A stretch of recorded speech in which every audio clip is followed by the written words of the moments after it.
बिस्मिल्लाहिर्रहमानिर्रहीम। या कनाबुदु व या कनस्तईन। मैं तहरीक इंसाफ इस्लामाबाद रीजन का सदर आमिर मुगल आपसे मुखातिब हूँ।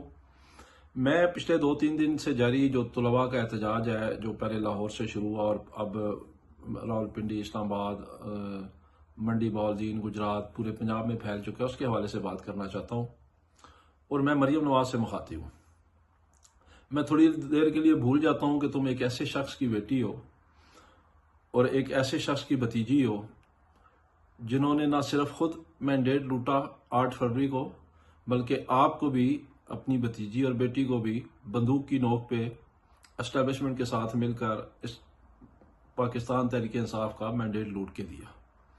मैं थोड़ी देर के लिए भूल जाता हूं कि आपके पास कोई मैंडेट नहीं है और आप जबरदस्ती पाकिस्तान के सबसे बड़े सूबे पंजाब पे बजौर बंदूक काबिज हैं, इसलिए कि मौजूदा वक़्त के फिरौन और ज़मीनी खुदा के साथ आपकी अंडरस्टैंडिंग है और आप उसके बूट पॉलिश करती हैं। ना सिर्फ पॉलिश करती हैं बल्कि उसके बूट चाटती भी हैं। मैं आपसे एक सवाल करता हूं कि एक मैस क्रिएट हुआ है।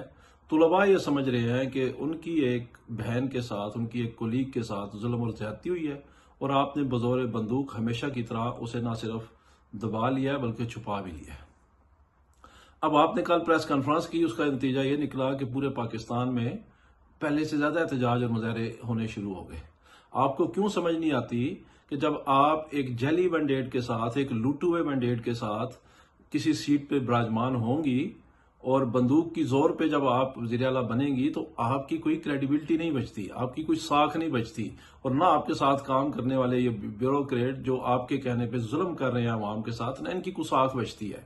आप हाथों में कुरान पाक पकड़ के आ जाएं, आप कुरान पाक के कपड़े पहन के आ जाएं, आप खाना काबा की छत पे जाके खड़े हो जाएं, आपकी बात पे कोई भी एतमाद नहीं करेगा। पूरे पाकिस्तान में आग लगी हुई है और मुजाहरे करने वाले स्टूडेंट्स को आप बजाय समझाने के, उन्हें मुतमिन करने के, आप उन्हें मारने पे लगे हुए हैं, आप उन्हें उन पे टर्चर कर रहे हैं, आप उन पे सीधी गोलियां बरसा रहे हैं। अभी गुजरात में आपने कल बैठ के झूठ बोला कि वो स्टूडेंट किसी और वजह से उसको चोट लगी थी, उसकी FIR भी सामने आ गई है कि उसको, उसके बाप ने SHO को नामजद किया है कि मेरा बेटा एहतजाज कर रहा था और उसको SHO ने गाड़ी से चोट मारी है। तो इसके लिए आपको एक जुडिशल कमीशन बनाना चाहिए जो इसकी इंक्वायरी करे कि आया ये वाकया हुआ है, नहीं हुआ, सच है, झूठ है, जो भी हकायक है वो कौम के सामने लाए। तो आपकी तो बात किसी ने माननी नहीं है और जज भी कोई जस्टिस मलिक क्यों या जस्टिस आमिर फारूक जैसा ना हो, कोई जस्ट अतर मिंदला जैसा या कोई जस्ट मलिक शहजाद घेबा जैसा होना चाहिए कोई जस्टिस है जिसपे अवाम को एतमाद हो। इस पे फौरी तौर पे एक जुडिशल कमीशन बनाए जो हकायक अवाम के सामने लाए ताकि तुलबा मुतमिन हो।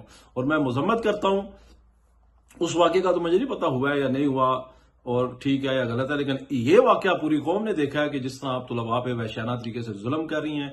आप समझती हैं कि जिस तरह ये तहरीक इंसाफ के कारकुनान पे आपने जुल्म किया है तो नौजवानों के साथ आप नहीं लड़ सकती हैं।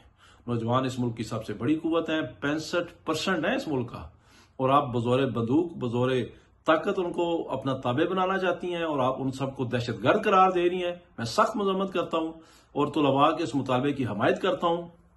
इस वाक़े के लिए फौरी तौर पे किसी ईमानदार और काबिल जज की निगरानी में एक जुडिशल कमीशन बनाया जाए जो तहकीकात करे ये वाकया हुआ है या नहीं हुआ, या इसको मिस कोट किया गया है, क्या हुआ है आखिर। आपकी बात पे किसी ने यकीन नहीं करना क्योंकि आप पाकिस्तान के मुस्तनद तरीन झूठे, बेईमान, दगाबाज शख्स की बेटी हैं और आपका खुद का भी रिकॉर्ड है। आप झूठ बोलने में मशहूर हैं, आप जुल्म करने में मशहूर हैं, आपने मैंडेट लूटा है। ये लहदा बात है कि इस वक्त एस्टेब्लिशमेंट के साथ आपकी बड़ी जबरदस्त सेटिंग है। आपने उनके शूज पॉलिश किए हैं, शूज उनके चाटे हैं, बाप, बेटी और भतीजे ने मिलके और चचा ने मिलके। तो इसलिए आपकी किसी बात पे किसी ने एतमाद नहीं करना। फौरी तौर पे इस पे जुडिशल कमीशन बनाएं ताकि अवाम के सामने हकायक आ सके। शुक्रिया।